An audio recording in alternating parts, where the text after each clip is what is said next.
உண்மையாகவே மக்களால் வாக்குகளால் தெரிவு செய்யப்பட்ட எவரையும் நாங்கள் புறக்கணிப்பதில்லை. ஏனென்றால் மக்களால் வாக்குகளால் தெரிவு செய்யப்படாதவர்கள் தான் இதை கூறுகிறார்கள். ஏனென்றால் அவர்கள் ஒரு தாங்கள் என்று அகங்காரம் படித்தவர்களாக தான் இருக்கிறார்கள். ஏனென்றால் அவர்களுக்கு தெரியும் தங்களைத்தான் அழைக்க வேண்டும் என்று. ஏனென்றால் தங்களுக்கு கீழே தான் மற்றவர்கள் எல்லோரும் இருக்க வேண்டும் என்று எண்ணக்கருவில் தான் சுமத்திரன் போன்றவர்கள் நினைத்து கொண்டிருக்கிறார்கள். முதலில் அவரது கட்சி உறுப்பினர்களை எல்லோருமே ஒன்றாக இருந்து ஒருமித்து ஒரே குரலில் பயணிக்கும்படி அவரிடம் தாழ்மையாக கேட்டுக்கொண்டார். அவர் ஒரு சர்வாதிகார போக்கு ஆன ஒரு சுமத்திரன் செயற்பாடு தான். அவர் மக்களால் தெரிவு செய்யப்பட்டவர் இல்லை, மக்களால் தெரிவு செய்யப்பட்டவர்களை நாங்கள் அழைக்கின்றோம். அதே நேரம் அவர்களது மாநகர சபை நிதியில் கூட யாழ்ப்பாண நூலகம் புனரமைப்பு டிஜிட்டல் மயமாக்குவதற்கு நாங்கள் தீர்மானித்திருந்தோம். அது மேயர் அவர்களையும் அழைத்திருந்தோம். ஆனால் அவரை உரையாற்றும்படியும் கூட கேட்டிருந்தோம். ஆனால் அவருக்கு ஏனோ தெரியாது சிறிது கொஞ்ச காலம் ஜோஜி சொல்கிறேன். ஏனென்றால் அவருக்கு ஒரு அழுத்தம் ஒன்று பின்பாடி இருக்கின்றது நான் நினைக்கின்றேன். அவர்களுக்கு அழுத்தம் பிரயோகிக்காமல் சுயமாக இயங்க வாக்குகளால் தெரிவு செய்யப்பட்ட உறுப்பினர்களை விடுமாறு தாழ்மையுடன் கேட்டுக்கொள்கிறோம். சுமத்திரன் அவர்கள் கூறியிருந்தார், அனுராவுக்கு வாக்களித்த மக்கள் இன்று கவலைப்படுகின்றார்கள் என்று. நான் நினைக்கிறேன் அவர் நித்திரையால் கொண்டு ஒழும்பி வந்தார் தெரியாது. முதல்ல அவர் ஜனநாயக முறைப்படி வாக்குகளால் தெரிவு செய்யப்பட்டு வந்து கருத்துக்களை தெரியும்படி கூறுகிறேன். ஏனென்றால் இன்று மக்கள் உணர்கிறார்கள் அனுரவின் அரசாங்கம் நல்லதென்று. ஏனென்றால் போரிடம் உள்ளாக மக்கள் கூறுகிறார்கள் இன்று அனுர திசாநாயக்க நாட்டின் ஜனாதிபதி செயற்படும் விதம் வந்து மக்களுக்கு இன்றுக்கு விரும்புகிறார்கள். அதனால் அவர் கூறும் கருத்துக்களை நாங்கள் அலட்டிக்கொள்வதில்லை. அவர் முதலில் மக்களால் தெரிவு செய்யப்பட்டு வரும்படி தாழ்மையுடன் கேட்கிறேன். ஏனென்றால் அவர் யூடியூபில் இப்போ அடிக்கடி கருத்துக்களை பல சித்து விளையாட்டுகளை கூறிக்கொண்டிருக்கிறார். முந்தி ரணிலுடன் குட்டி ஜனாதிபதியாக மைத்திரியுடனும் இணைந்து குட்டி ஜனாதிபதியாக வடமாநிலத்தை பலம் வந்தவர். அவருக்கு அவ்வாறு குட்டி ஜனாதிபதியாக வடமாநிலத்தில் பலம் பெற வேண்டும் என்று ஆசைதான் இருக்கிறது. அது நப்பாசையாகத்தான் முடியும் என்று இந்த இடத்தில் கூறுகிறேன். 18ஆம் தேதி நாட்டின் ஜனாதிபதி அவர்கள் வந்து அபிவிருத்தி பணியை தொடங்கி வைத்திருக்கிறார். அதே நேரம் பிமல் ரட்நாயக் அமைச்சர் அவர்கள் நாளைய தினம், அதே நேரம் கடற்தொழில் நீரியவள அமைச்சர்கள் ராமலிங்கம் சந்திரசேகரன் தலைமையில் யாழ்ப்பாணத்தில் 18ஆம் தேதி அபிவிருத்தி பணிகள் தொடங்குகிறது. ஏனென்றால் காரநகரில் சீனோர் நிலையம் படகு உற்பத்தி நிலையம் கைவிடப்பட்ட நிலையில் இருந்தது. அது 390 மில்லியன் ரூபா செலவில் திரும்பவும் மீள 330 மில்லியன் செலவில் திரும்பவும் மீள ஆரம்பிப்பதற்கு இந்திய அரசாங்கமும் எமது நாட்டு அரசாங்கமும் ஒன்றிணைந்து அது கடனுதவி இல்லை நன்கொடை உதவியால் மீள புத்துணர்ச்சி பெறும் என்பதை கூறுகிறேன். அதே நேரம் கொழும்புத்துறையில் பின்னேரம் 4 மணிக்கு கொழும்புத்துறை இறங்குதுறையை நவீனமயப்படுத்துவதற்கு தீர்மானித்துள்ளோம்.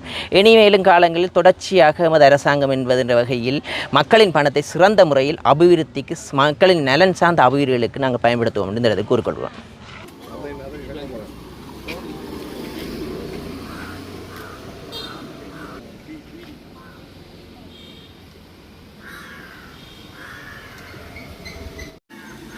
நல்லூர் பிரதேச உறுப்பினர் பின்கலன் அவர்களை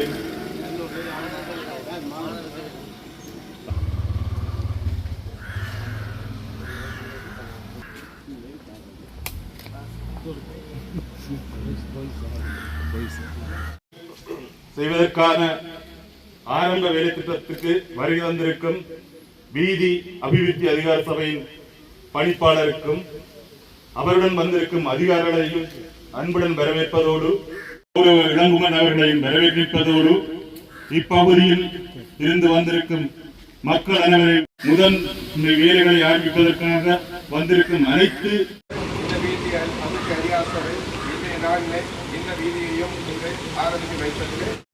இன்றைய தினம் ஆரம்பித்து வைக்க இருக்கின்றோம். நாடு பூராகவும் 100 வீதிகளை புனரமைப்பு தீர்மானித்திருக்கிறோம். இந்த கூட்டத்தை உண்மையாகவே ஒழுங்கு செய்வது முக்கிய காரணம், இதுவரை காலமும்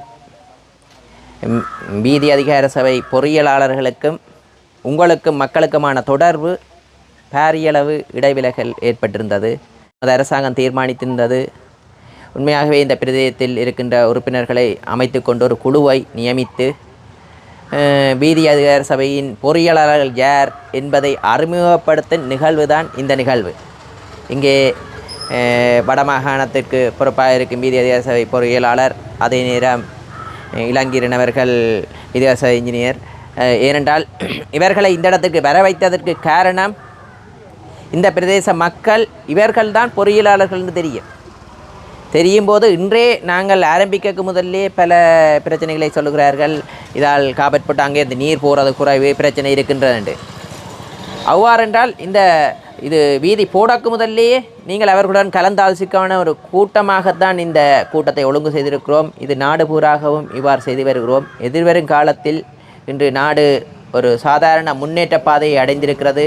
மக்களின் நிதிகளை வீண் விரயம் செய்யாத வகையில் அபிவிருத்தியை முன்னோக்கி கொண்டு செல்வதற்கு வினைத்திறனாக அந்த அபிவிருத்தியானது மக்களுக்கு உண்மையான அபிவிருத்தியை பெற்றுக் கொடுப்பதன் இலக்காகத்தான் இவ்வாறான கூட்டங்களை ஒழுங்கு செய்திருக்கிறோம். உங்களுக்கு தெரியும், நாட்டின் ஜனாதிபதி அவர்கள் வடமாநிலத்துக்கு வந்து பல வேலை திட்டங்களுக்கு அங்குரார்ப்பணம் யாரும் நினைத்து பார்த்திருக்க மாட்டார்கள். இவ்வாறான செயற்பாடுகள் நடைபெறும் என்று சொன்ன வாக்குறுதிகளை அபிவிருத்தி என்ற ரீதியை தாண்டி நாங்கள் கொள்கை பிரகடனத்தில் குறிப்பிட்ட ஒவ்வொரு விஷயத்தையும் அணுவணுவாக செய்து வருகிறோம். மக்கள் நலன் சார்ந்த ஒரு அரசாங்கம் அமைந்திருக்கிறது. அதன் நிமித்தமாக இன்று ஆரம்பித்திருக்கிறோம். இந்த வீதியானது 850 மீட்டர் 890 மீட்டர் நீளமுடைய வீதி காபட் வீதியாக போடுவதற்கு தீர்மானித்திருக்கிறோம். 21.5 மில்லியன் ரூபாய் நிதி ஒதுக்கீட்டில் இது உங்களுடைய பணம்தான்.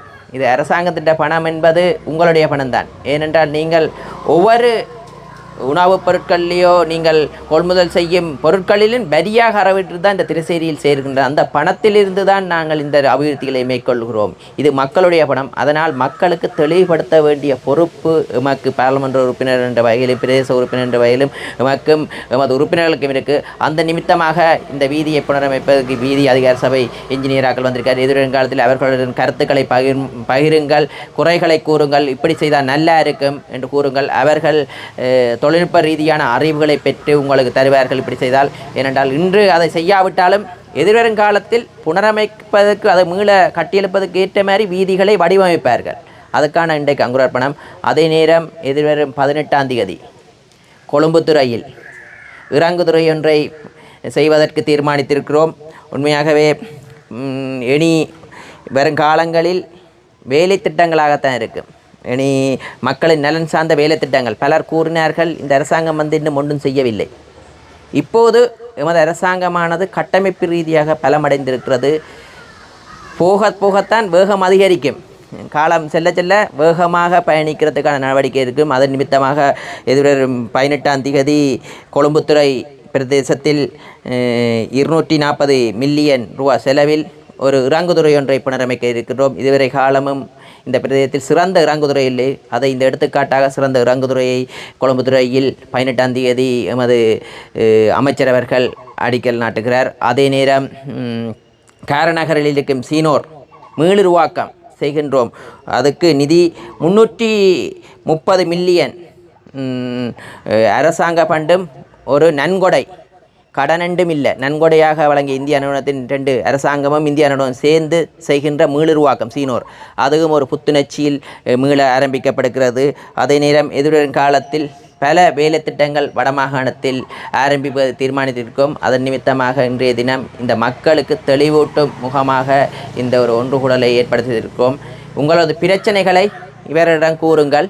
இன்றே இவர்களுடன் தொடர்பை ஏற்படுத்துங்கள். இன்றிலிருந்து அந்த வேலைக்கான ஒத்துழைப்பை நல்குங்கள்.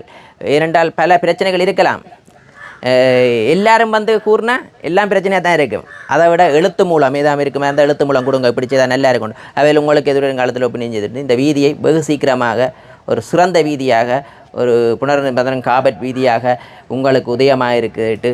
நன்றி கூறி விடைபெறுகிறேன். நன்றி.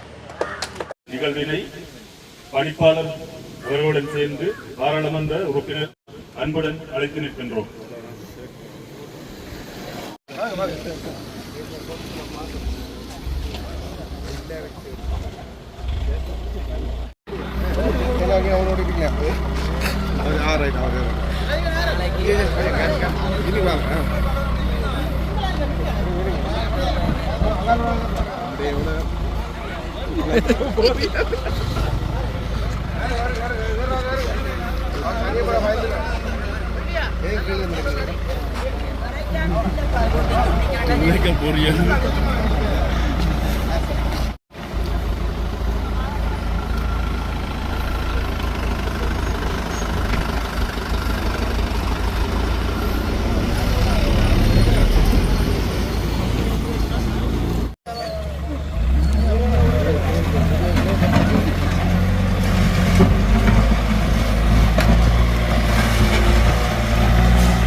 இங்கே நீங்கள் இங்கே பார வெள்ளமும் க்ளோஸ் பண்ணி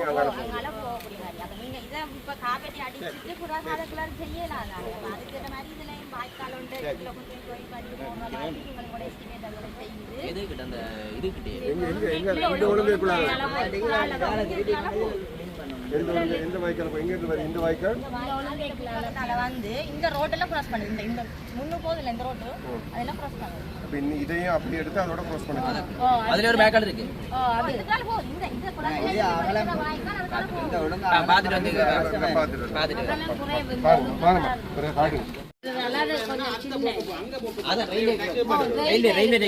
தண்ணி இதால வந்து ரயில்வே இதுக்கு போட்டு போக்கு வந்து சின்ன போட்டு அங்கல போக்கு அடுத்து சைட்டாலே ஓடி சைட்டால ஓடி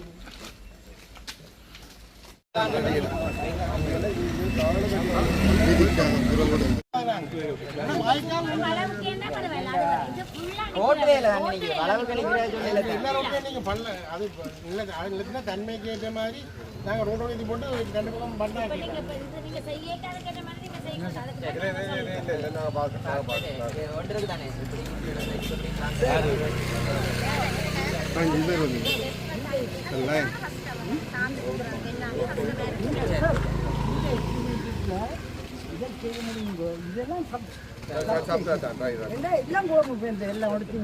இதை செய்து முடிச்சுட்டு ரோட் வந்து இப்படி வந்து மேல போகும் அப்ப இப்படி இருக்கக்குள்ள இந்த தண்ணி இந்த மடத்துக்குள்ள நிற்குது மாதிரி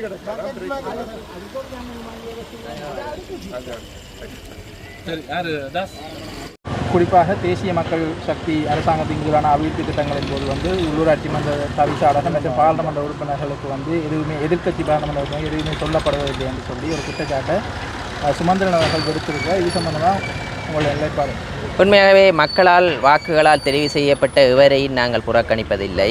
ஏனென்றால் மக்களால் வாக்குகளால் தெரிவு செய்யப்படாதவர்கள் தான் இதை கூறுகிறார்கள். ஏனென்றால் அவர்கள் ஒரு தாங்கள் என்று அகங்காரம் படித்தவர்களாக தான் இருக்கிறார்கள். ஏனென்றால் அவர்களுக்கு தெரியும் தங்களைத்தான் அழைக்க வேண்டும் என்று. ஏனென்றால் தங்களுக்கு கீழே தான் மற்றவர்கள் எல்லோரும் இருக்க வேண்டும் என்று எண்ணக்கருவில் தான் சுமத்திரன் போன்றவர்கள் நினைத்து கொண்டிருக்கிறார்கள். முதலில் அவரது கட்சி உறுப்பினர்களை எல்லோருமே ஒன்றாக இருந்து ஒருமித்து ஒரே குரலில் பயணிக்கும்படி அவரிடம் தாழ்மையாக கேட்டுக்கொண்டார். அவர் ஒரு சர்வாதிகார போக்கு ஆன ஒரு சுமத்திரன் செயற்பாடு தான்.